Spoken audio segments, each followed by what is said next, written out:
Hi, my name is Kim McCarl, and I'm Communications Officer for Contra Costa Health Services. Coronavirus has changed our lives in a very short time. We go to the grocery store now wearing masks and can't find basic household items like toilet paper. We've been told it's not safe to hug our friends or shake someone's hands. Phrases we never heard before, like social distancing and PPE, are now common parts of our vocabulary.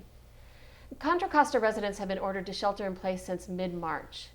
The good news is that because of your efforts to maintain social distancing, there's that phrase, we're making progress in the fight against COVID-19. The number of people with COVID-19 in local hospitals has been declining, and there is light at the end of the tunnel. Earlier this week, health officers from counties around the Bay Area relaxed some restrictions on what businesses and people can do. At the same time, they also extended the shelter-in-place order through the end of May. I'm here today with Chris Farnitano, Contra Costa County's health officer, to talk about the new order and what it means to all of us. Doctor, we've compiled some common questions that we're getting, so maybe we can just walk through these and you can give us some guidance. Certainly. So tell us why the health officers decided to extend the shelter-in-place through May, given the progress we've made in the fight against COVID-19. Well, we have made tremendous progress, but we still have a long way to go. And there is a risk that if we open up too quickly, that we could see a surge of cases. But because of the progress we've made, we feel like we can begin to start in a very careful way opening up some of the restrictions on activities and interactions between people. So give us an overview of what this health order does and how it's different from the last one. The new order extends until May 31st, most of the restrictions, but it does allow construction projects to proceed again, and it allows most outdoor type of work like landscapers and pool maintenance and those type of outdoor work. It also allows for most real estate transactions to go forward, with the exception of open houses with large groups of people. It also allows some provisions for child activities, both child care and educational and recreational activities, to go forward in small groups, small stable groups of 12 children or less. And that's for the families of essential workers and other allowed workers. That was a great overview. Now let's get into some details. Let's start with construction. Does it include home remodeling? Any type of construction is allowed as long as the construction company follows a strict social distancing and safety protocol that's outlined in the order.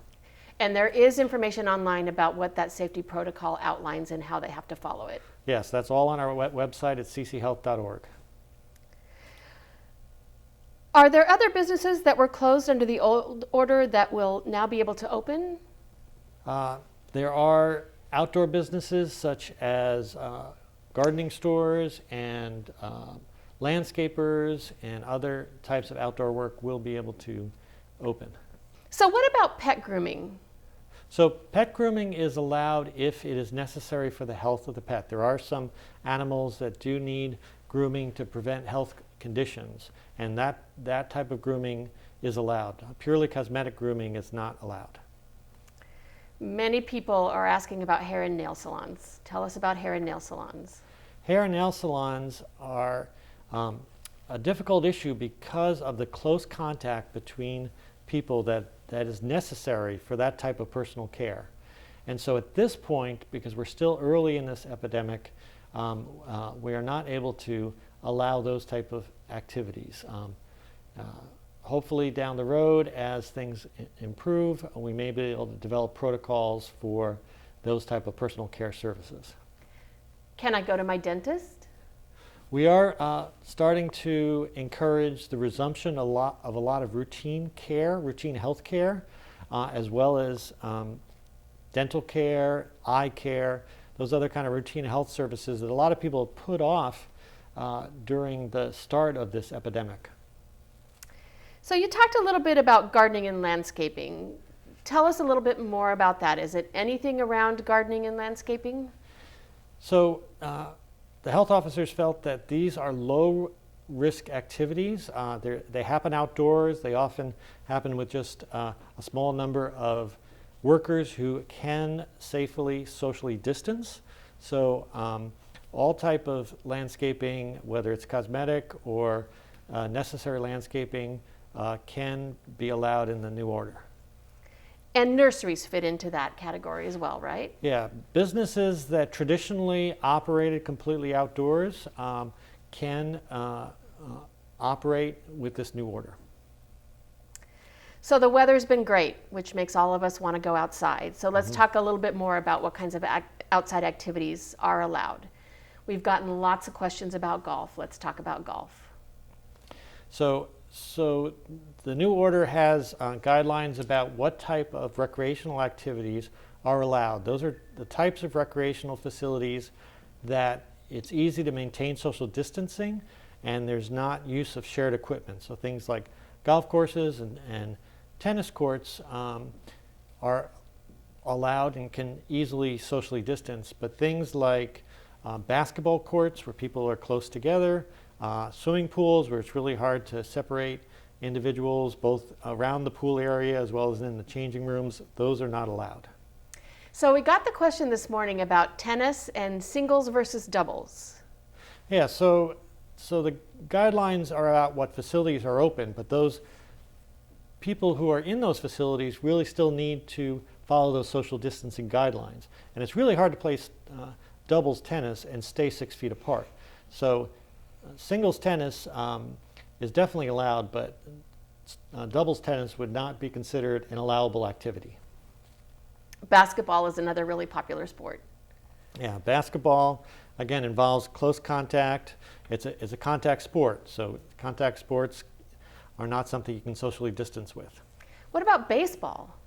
Well, baseball's a contact sport too. You know, I mean, you can go out in the field and throw a ball back and forth to one another, but playing a full baseball game where you're sliding into first, that's a contact sport. So you talked a little bit about pools, but talk a little bit more about public swimming pools and what your concerns there are, why they're not opening yet.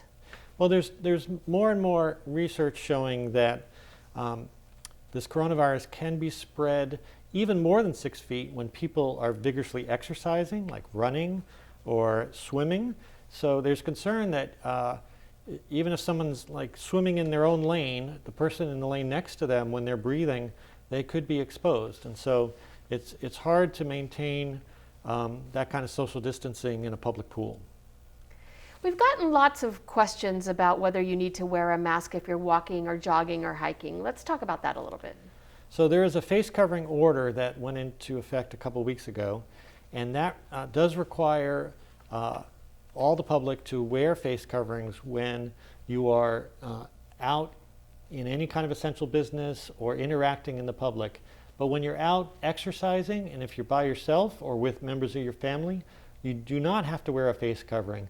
But it's encouraged to bring one with you in case you run into a neighbor and are close to them. So let's change the subject a little bit and talk about childcare. Obviously, children are of big concern. Can you talk a little bit about what the rules are around providing childcare in groups?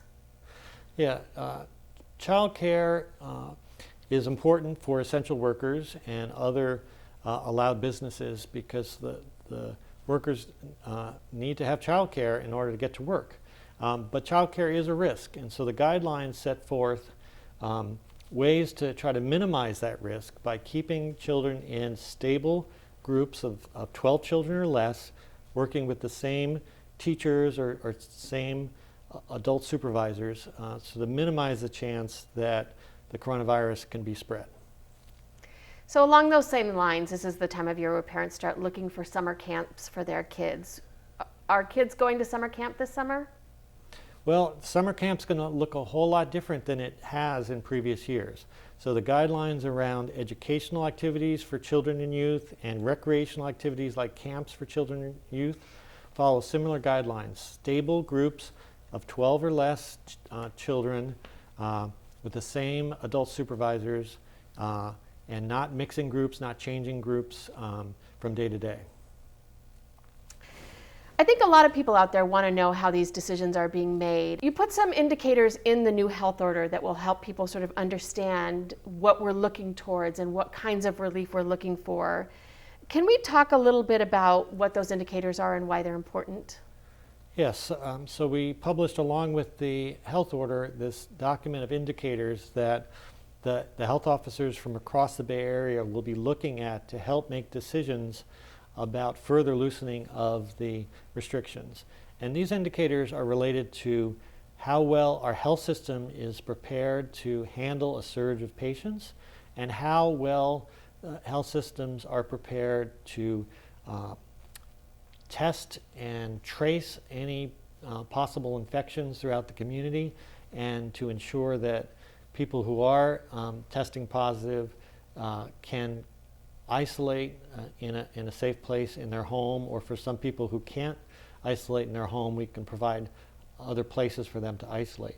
There's things like how many beds in our hospitals and our ICU units are filled with coronavirus patients. Do they still have enough beds to take care of the people with heart attacks and other medical conditions? Do the hospitals have enough personal protective equipment?